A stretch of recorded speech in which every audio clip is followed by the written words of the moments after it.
With this case study then, and just to give you some context here, the stakeholders that we were working with were sort of in the organization, either at the CFO level or sort of within sort of 1 degree of separation, so certainly within their orbit, so very senior financial staff. And when we say they're a multinational organization, they genuinely stretched across the globe from North and South America through to Europe and APAC as well. And within each of those regions, they then had different subdivisions within the organization. So sort of they had several CFOs, one per subdivision within each region. So that kind of gives you a sense of size sort of for the scope that we were working with. Equally, what these individuals are responsible for, or at least they were at the time, was for organization-wide change. So there was a change initiative taking place that sort of ultimately how successful it was sat on their shoulders. Now, as Colleen mentioned earlier on, this change that we're going through was going to impact all aspects of the organization. And so again, falling into their laps, but having sort of this really sort of high level of gravitas in terms of importance for them all as well. They'd already spent a lot of time and money and effort implementing and designing the infrastructure that was going to be needed for this change. And they then sort of, delved into systems and process to ensure that all of those pieces were there, that the change was going to be viable, and it's ready to be implemented. But ultimately then recognize that it's going to be the behavior of individuals that would determine how successful this change initiative was going to be. And as one stakeholder actually said in his opening remarks at the event that we attended, he said that processes are only as successful as the people implementing them. What I loved about that personally is that for us, that's a real breath of fresh air, because usually this is the point that we're trying to hammer home and make at these events, but to have someone else recognize that already was fantastic. But hopefully that just gives you sort of a really high level insight as to the context of what this organization was going through sort of as we arrived and were then bringing the risk type compass into. From that context then, we applied the risk type compass really sort of in 2 ways. So firstly, we had over 100 people take the assessment from across the organization. Now these 100, they spanned all of those different regions and each of those different subdomains within each region as well. And so what this allows us to do is to use a bottom-up approach to understanding the risk culture in these teams and in these regions. And then by arranging the data quite deliberately, what it allows you to do is to map those risk propensities within each of the different sub-teams in something that we call a risk landscape. The reason this is of interest is that we have research at PCL that really connects risk type and elements of the risk type compass in with resistance to change. Now, I haven't got time to sort of unpack that research and walk you through it now. If that's something that's of particular interest to you, just reach out and let us know. We can share. We have a white paper on our website as well. But ultimately, that's why we're so interested in this, is that we know that levels of risk disposition, of risk aversion and sort of risk tolerance do link into how resistant people are around change initiatives. And so to Colleen's point earlier on, that impacts not only how you personally approach adoption or resistance to change, but equally, how are you then likely to communicate that to other people as well? So keep tuned in sort of to PCL's LinkedIn page as well to find out more about this. But I'm just going to give you a quick overview as to what this is before then moving into the second area of application that I want to focus on more within this case study. But on screen here, each of these circles we call nodes. Essentially, they're a team. They're a team within the organization. So those bigger 3 in the middle, you can see I've got region A, B, and C, tier 1 for each, so sort of to have them being at sort of that really, really high stakeholder level. Within each of those regions, we then had nodes for each of their sub-teams beneath them. So what we were able to just start to do was to divide up in, again, a meaningful way that you get into by discussing it with the organization you're working with, how would be insightful or what would be insightful in terms of the arrangement of data from a risk type perspective. So then, in the risk type compass, you heard Jeff speak earlier on about emotion and cognition, those 2 components that really underpin the assessment.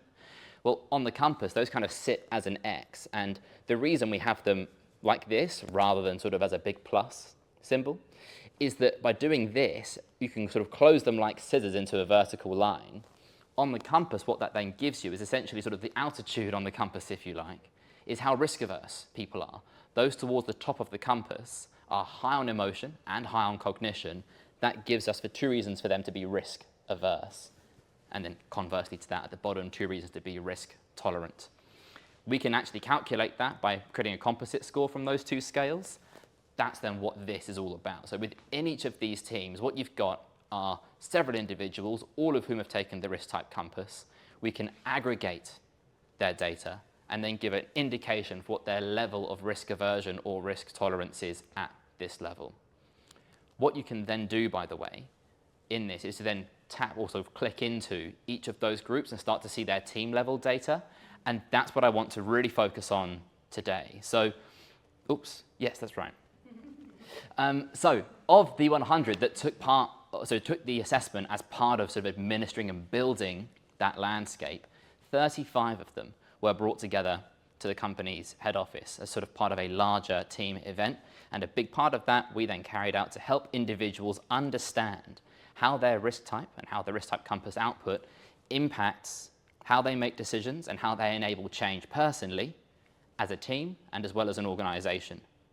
Now, I appreciate that sounds pretty ambitious or something you can try and do at a single team event. I'm not going to stand here and try and claim we were exhaustive in that attempt either. Really what we wanted to emphasize was how risk type can act as an undercurrent when individuals make decisions, and that this undercurrent translates across contexts as well. So on the day when we were applying it, we ushered the team through several exercises. And the initial exercise was to really get them to understand their own risk types, what that means for them individually, and then to start to share sort of the aha moments you get as you work through your personal data with the group for actually how indicative and reflective that is of you and how you approach decision making. Before we get from there into what we do with their team data, I just want to emphasize quickly the importance of doing sort of that initial setup. We spent about an hour and a half doing this to kind of really get them into the foundations of what it is that we're talking about with risk type, to work through their personal reports in the session and actually pick out for them the components that really do resonate, that they feel actually really accurately represented them from their reports, to then share those insights with colleagues. What we're doing through that process is to start to embed the idea of openness and to share these insights with each other as well, which builds into everything else that Colleen was speaking about earlier on, and also allows people who maybe don't feel completely comfortable sharing their whole report or what risk type they are, but to still get involved in that act of self-reflection and sharing around the content that works for them as well. The reason we do that, so sort of that we make sure we always dedicate a lot of time to that, is that what you'll find is that by doing that is that you have individuals far better positioned to engage in the team-based content later on, because once you're in a position whereby you understand yourself more effectively, you're far better placed, particularly when you work with the taxonomy such as the risk type compass, to then understand where others are coming from within that same framework. The real sort of aim with this is to create the space for those to effectively understand and resonate with the components that they, again, feel is true for them. Because what you do by doing that is you have the risk type compass become real for them as well. It's no longer an intellectual exercise or, oh, isn't that interesting? It sort of is genuinely reflective and indicative of what it is that can influence and inform impactful, important decisions as well. So we really make sure we spend the time to ingrain that in any team workshop that we do before we then get into the team level data, which is super exciting. So once you've established that foundation, you can then move into team level data, and that's what I'm going to walk you through in just a moment. I'm not going to make you wait to see the data, but this is the data that we had on the risk type compass for the 35, 40-ish people who were in the room on the day.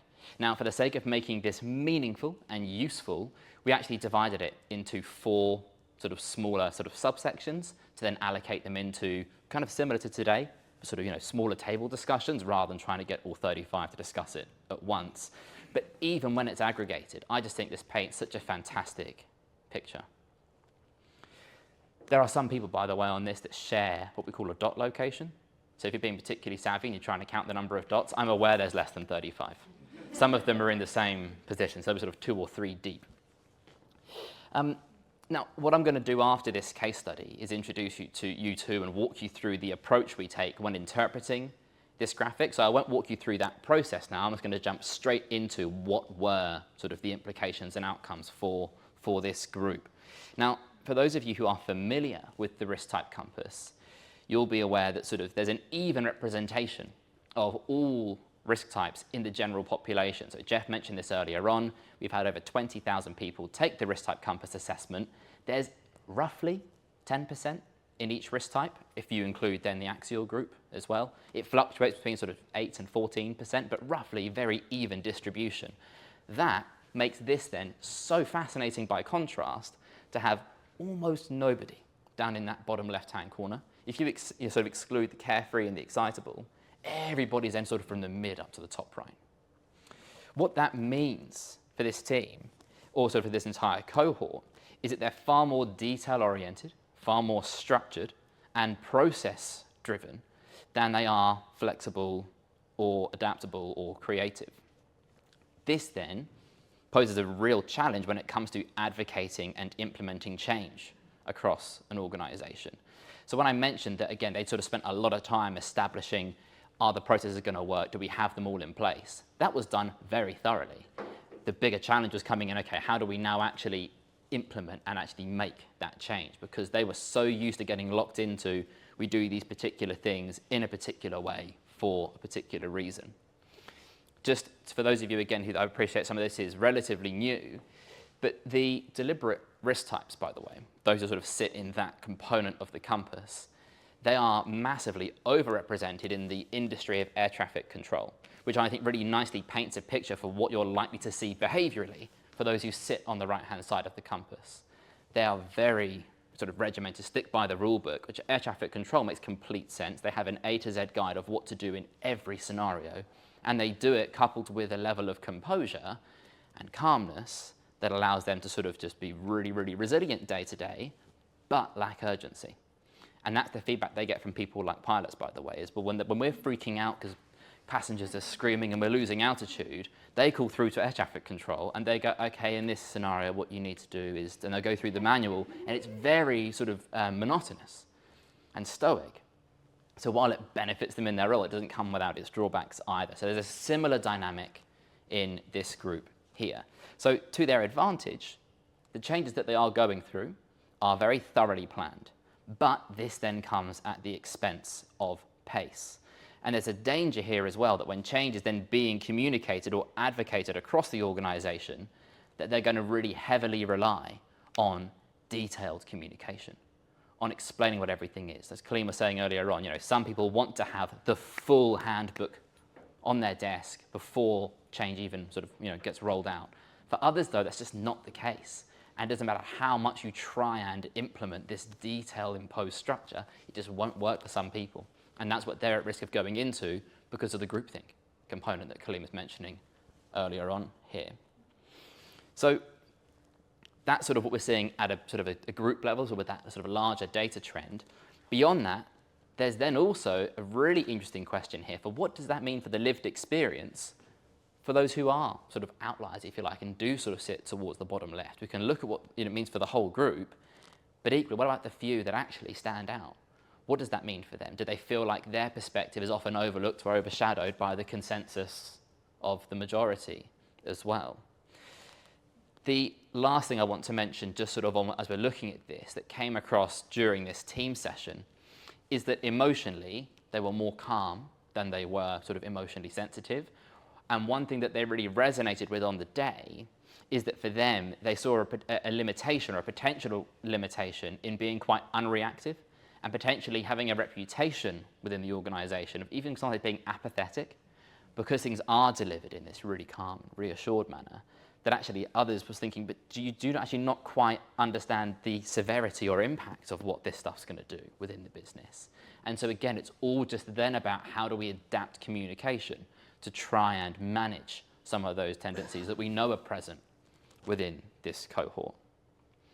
So to unpack all of that, rather than do what I've just done and try and sort of usher you through what the findings are, we designed for then the second half of this workshop. The first half was that sort of foundation setting, getting you to understand yourself and really sort of get that personal buy-in, making it real. The second half then really becomes asking them the right questions to get into what are the implications of these kind of trends for you in setting and advocating change in the organization. As you'll see on screen, everything's been completely anonymized. This is how we use risk type compass data in team workshops. So even at their groups, this is sort of, even though we had sort of smaller subdivisions of the data for their individual tables, everything's anonymized. What was fantastic to see is that very quickly when they got into their group discussions, they're willing to go, oh, that's me, I'm the person who's down there in composed. And actually just voluntarily bring to the table where they are and really bring personal accountability for which perspective they're bringing to the table in those team discussions, which, as we were running it, again, given all the work Colleen had done in trying to establish the psychological safety side of things, was fantastic to see. And that's not coming from us and being imposed, that they're doing it themselves as well. That is where you really see the payoff for the earlier component that I mentioned in getting them to buy in, because then they want to share. Because actually they see the value in it and they want to bring that into the discussion as to what that does for team dynamic as well. The last thing I want to say on this is that as they were going through this process, sort of the so what to get out of it, is that we were asking them to come up with their own way of firstly recognizing the data that they had on their charts. When have you seen this play out? And more sort of broadly within the team event, the reason we'd put them in their particular teams was to see if particular combinations of risk type would pan out the way we expected in other activities within sort of this longer team event. So we're asking them to reflect on those as well. When have you seen this pan out for you before? When's it worked to your advantage? When's it potentially held you back? In terms of, for this group, being very sort of error avoidant, but for that point having the sacrifice of pace and speed as well. And then from there was for each of the groups to then start to build their own goals. Okay, so from all of there then, what do you want to do about this? How can you leverage those strengths? What are you going to do to try and mitigate some of those drawbacks? And when we brought it into a whole room discussion and the groups were sharing those goals, the second part to that is obviously then building in how do you make those actionable? What can you commit to start to move towards that goal? Not to jump completely, but what can you do differently tomorrow? And can you share that with the groups? Then we can then hold each other accountable for delivering to those as well. But the whole thing is kind of rooted into a foundation of what they're seeing in the risk type data, which again gives them this language and taxonomy to understand why each group is setting this goals, because we can see it and we can understand it and understand one another as well as sort of our own personal groups. So that's how we went from individual to intra-group difference and then inter-group difference as well. At the very end, we then pulled up that landscape piece to say, okay, now think about the other teams that you work with back home. What does that look like? What is that landscape that you're operating within, and how can you navigate that as effectively as possible? So as a whole, that process of sort of an implementation of risk type ultimately provided what for the organization? Well, firstly, we elevated the level of awareness of the attendees, or sort of how they instinctively approach and sort of cope with and sort of communicate around change. To equally in there start to sort of have an awareness of how other people will differ from themselves as well.